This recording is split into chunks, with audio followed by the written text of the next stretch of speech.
In professional bowling, about 60% of the shots are strikes. But what about the rest of the shots?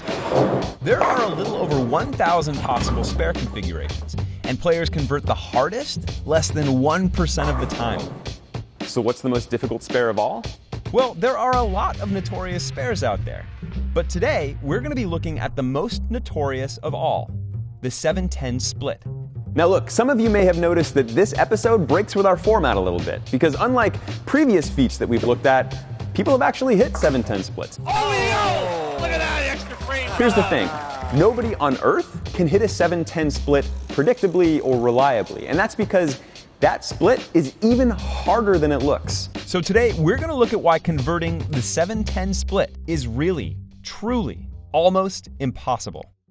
To find out what it takes, I played a few frames with a professional bowler. I believe the 7-10 is the hardest spare split conversion to make in bowling. Tried hacking the game with a bowling robot, and crawled inside the jaws of a pin setting machine to find out what really makes the 7-10 split the most difficult spare of all. This has been turned completely off, which I am grateful for. But first, I went bowling. I've made the 7-10 3 times in my lifetime, and I'm 43 years old. I've been on tour for going on 19 years.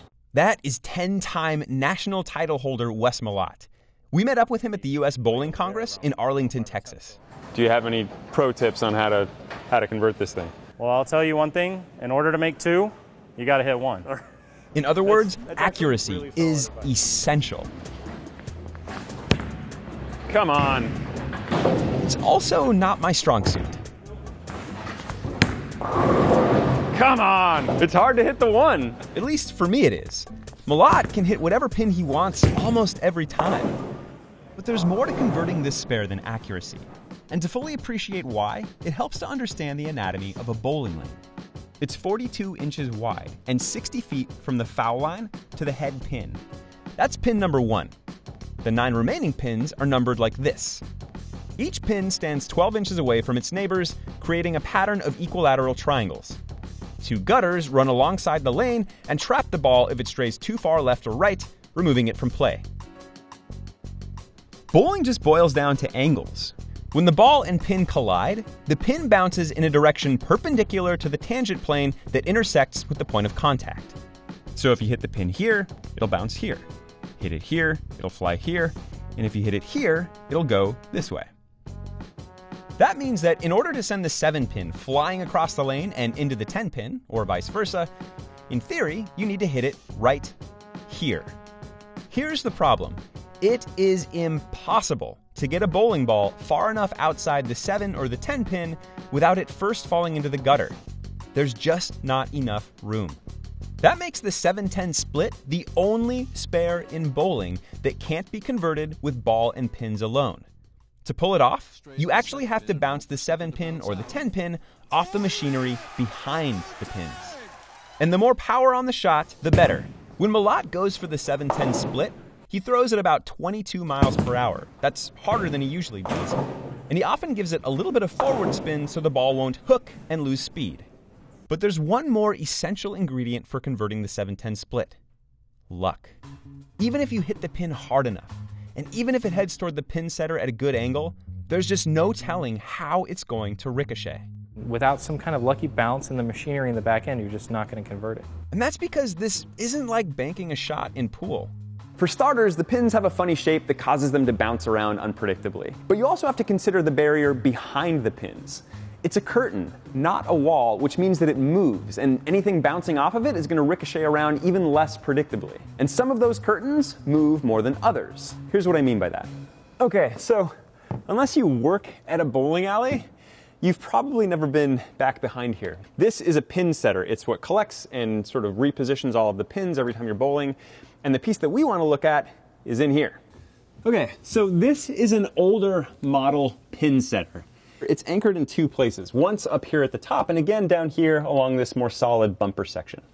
When you're trying to convert the 7-10 split, the goal is to bounce either the 7-pin or the 10-pin off of these surfaces and into the opposing pin. Now, what you might have noticed when I touched it is that this curtain has some give to it, and that movement actually reduces the energy of the pin bouncing off of it, which makes it tougher to ricochet into the other pin. Here's the thing. On newer model pin setters, this curtain moves even more. And when we were at the US Bowling Congress, we actually got to see what one of those pin setting curtains looks like. On these newer mechanisms, this curtain is only attached at the top, and so it swings completely freely like a doggy door. And then the pin, instead of bouncing, all of that energy just gets absorbed into the curtain. All of which means that, in the end, when it comes to the 7-10 split, your best bet is to hit either pin as hard and as consistently as possible, and then just hope for the best. And when it comes to consistency, no bowler on earth is as reliable as this one. Meet Earl. That was mildly terrifying. Earl is our staff bowler here in the equipment specs department. He's a robotic arm, and he throws bowling balls very, very, very well. Earl can put a bowling ball pretty much anywhere you want, at up to 24 miles per hour and at spin rates as high as 900 rotations per minute. That's triple what pros put on their shots. And once you've dialed in all your parameters, Earl can roll the same shot over and over and over. Normally, the US Bowling Congress uses Earl to test equipment, but today we're going to use it for an experiment. The goal? To see if Earl can hit a 7-10 split. Come on, Earl. I'm changing the trajectory from 1.7 to 1.2. To increase our chances of hitting the spare, we decided to let Earl bowl on a lane with an older model pin setter with a fixed curtain. We tried bouncing into the side, at an angle towards the middle of the curtain, and even got the pin to double bounce off the ball. And while some of our shots looked like they might have come close to converting the spare, we never managed to actually pick it up. Earl might be powerful and consistent, but not even a robot can engineer luck. So if you bring all of these factors into consideration, you wind up with a conversion rate on the 7-10 split of just 0.7%. But there is a spare that players hit even less often. Everyone talks about the 7-10 split. Is that actually the hardest shot? This is data journalist Ben Blatt. A few years ago, he analyzed close to 500,000 frames from the Professional Bowling Association to try and figure out what the hardest shot in bowling really is. So you analyzed close to 500,000 frames. What did you find? Spare conversion that was picked up least often is a shot that actually has a nickname called the Greek Church. It was picked up about 0.3% of the time compared to the 7-10 split, which is about 0.7% of the time. So they're obviously both extremely hard to pick up, but the Greek Church statistically was converted much less than the 7-10 split. If you've never heard of the Greek Church, here's what it looks like. For right-handers, it's when you leave the 4, 6, 7, 9, and 10 pins. And it's the mirror image of that pin arrangement for lefties. It's called the Greek Church because if you look at the pins head-on and use your imagination, they look a little bit like the spires of an old cathedral. To convert it, you need to hit all the pins on one side while sending at least one of them across the lane to knock over the remaining pins. It's a highly technical and very risky shot. If you miss, which you probably will, you earn far fewer points than if you go for the 3 pins you know you can hit. That second strategy is called going for count, and bowlers typically do it when they encounter difficult spares. If you're in a game time scenario, strategy more often than not calls for just picking up the 3 on the right. Most of the time, yes, you're going for count and you're going for the 3 on the right. But let's say you're going for all 5 pins. Is the Greek Church actually harder than the 7-10? Not according to Malat. I think the 7-10 is harder than the Greek Church because the Greek Church, you can shoot at it and you've got a pin that can slide across to make the other pins. A 7-10, they're even farther apart and it's virtually impossible because the lane is only so wide. You can't hit that side of the pin and get it to slide over to the 7 pin. To prove his point, Malat agreed to try converting the Greek Church. He struggled at first. It is, after all, a really difficult shot. But it only took him about a dozen attempts to finally convert the whole spare, and he came pretty close 3 or 4 times. We saw similar results from Earl. Once it was dialed in, the robot was able to convert the Greek Church about 40% of the time. But neither our human bowler nor our robotic one could convert the 7-10. So if the professionals still think the 7-10 split is harder than the Greek Church, why did it come up less often in Blatt's study? Again, it boils down to strategy. On the 7-10 split, it's the same shot whether you're trying to knock over 1 pin or 2.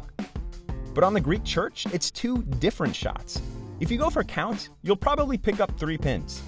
But if you try to convert the spare, you're going for these 2 pins right here. And there's a good chance you'll walk away with just 1, or maybe even none.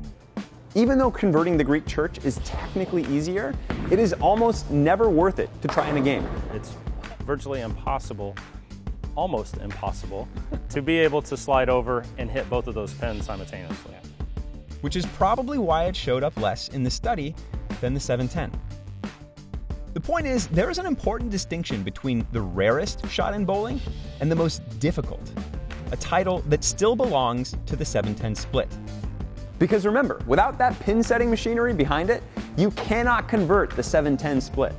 So unless that machinery changes in some way to bounce pins more reliably or predictably, the 710 split will remain almost impossible.